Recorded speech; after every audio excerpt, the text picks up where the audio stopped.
Welcome to medical physiology lectures. Cardiovascular system regulation को continue करते हुए न्यूरल कंट्रोल मैकेनिज्म हम स्टार्ट करते हैं। तो न्यूरल कंट्रोल मैकेनिज्म का सबसे पहला पार्ट हम पढ़ते हैं, that is medullary cardiovascular control. जब मेडुलरी कार्डियोवैस्कुलर कंट्रोल को हम पढ़ते हैं तो उसमें हम आने वाले डिफरेंट सेंटर्स के बारे में पढ़ेंगे। तो हम कोशिश करेंगे चैप्टर आपको अच्छे से समझ में आए। So please like and subscribe my channel.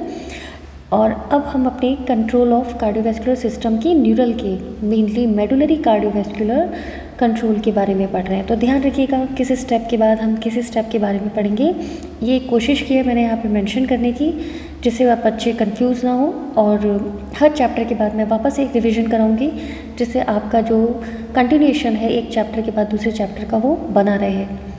तो मेडुलरी कार्डियोवैस्कुलर कंट्रोल में सबसे पहला पार्ट आता है वैज़ोमोटर सेंटर।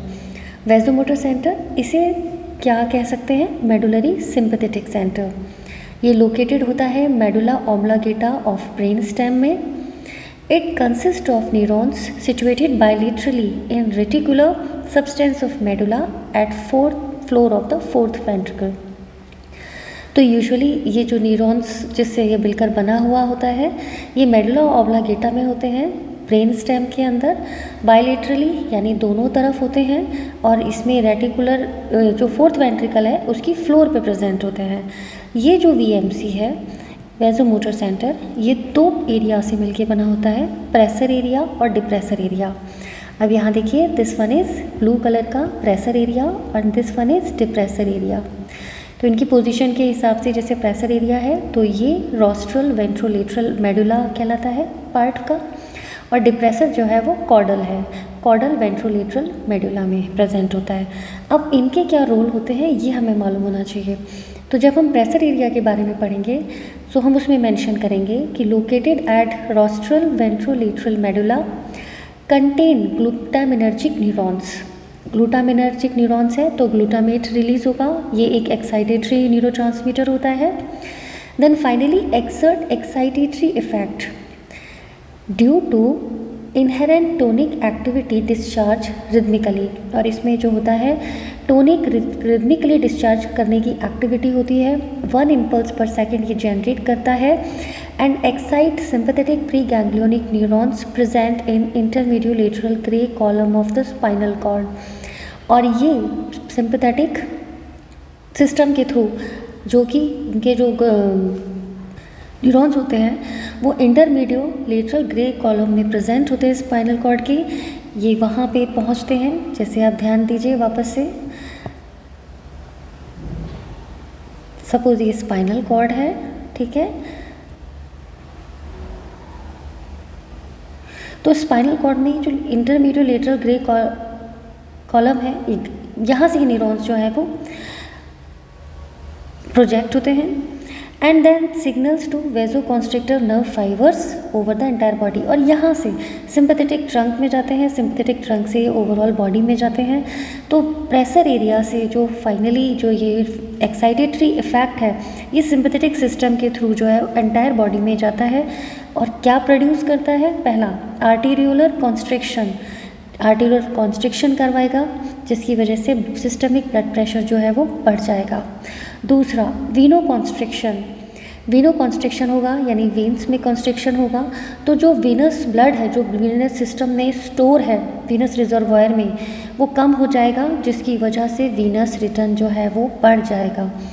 वीनस ब्लड जो स्टोर है वेन्स में वो कम हो जाएगा क्योंकि वीनो कॉन्स्ट्रिक्शन हो जाएगा, इसकी वजह से वॉल्यूम बढ़ जाएगी, वीनस रिटर्न बढ़ जाएगा। तीसरा पॉजिटिव क्रोमोट्रॉफिक इफेक्ट। पॉजिटिव क्रोनोट्रॉफिक इफेक्ट का मतलब मैंने अपने पहले चैप्टर में आपको पढ़ाया हुआ है, ध्यान दीजिएगा। क्रोनोट्रॉफिक इफेक्ट का मतलब होता है हार्ट रेट इंक्रीज हो जाएगी एंड पॉजिटिव आइनोट्रॉफिक इफेक्ट मतलब increase in force of contraction. तो प्रेशर एरिया के जो इफेक्ट है वो सिंपैथेटिक सिस्टम के थ्रू एक्ट होंगे और ये सारी जो एक्शंस हैं ये प्रोड्यूस करवाएंगे। अब अगर डिप्रेशर एरिया एक्टिव हो जाता है तो उसमें क्या क्या चेंजेस आते हैं, तो यूजुअली देखिए it is situated bilaterally in caudal ventrolateral medulla, stimulation of neurons in depressor area that cause inhibition of tonically discharge impulse of pressure area. और टोनिक डिस्चार्ज हो रहा था जहाँ प्रेशर एरिया से, उसको सपोज़ ये प्रेशर एरिया है, तो डिप्रेशर एरिया से नेगेटिव इम्पल्सेस जो है वो वहाँ पहुँचेंगे, जिससे ये डिस्चार्ज एक्टिविटी कम हो जाएगी, जिससे प्रेशर एरिया का जो इफ़ेक्ट है इंटरमीडियोलेटरल ग्ले कॉलम के न्यूरॉन्स पे कम हो जाएगा, सिंपैथेटिक एक्टिविटी कम हो जाएगी, जिससे क्या रिजल्टेंट आएगा, आर्टेरियोलर डायलेशन, सिस्टमिक ब्लड प्रेशर कम हो जाएगा, डायलेट हो गया, ब्लड प्रेशर कम हो गया, वीनो डायलेशन, तो वीनस रिजर्वायर में ब्लड इकट्ठा हो गया, फाइनली वीनस रिटर्न कम हो गया, तो कार्डियक आउटपुट भी कम हो गया। Negative chronotropic effect and negative inotropic effect, तो ये सारे जो इफ़ेक्ट्स हैं just opposite to the effect of pressure areas. So this is all about the VMC vasomotor centre. ठीक है, अब इसमें ही मेडुला में दूसरा हम पढ़ेंगे मेडुलरी पैरासिम्पैथेटिक सेंटर, जिसे बोलते हैं न्यूक्लियस एम्बाइकस, और इसका जो नाम है दैट इज़ कार्डियोवेकल सेंटर, जिसे हम CVC भी बोल देते हैं। आज के टाइम में इसको न्यूक्लियस एम्बाइकस बोलते हैं।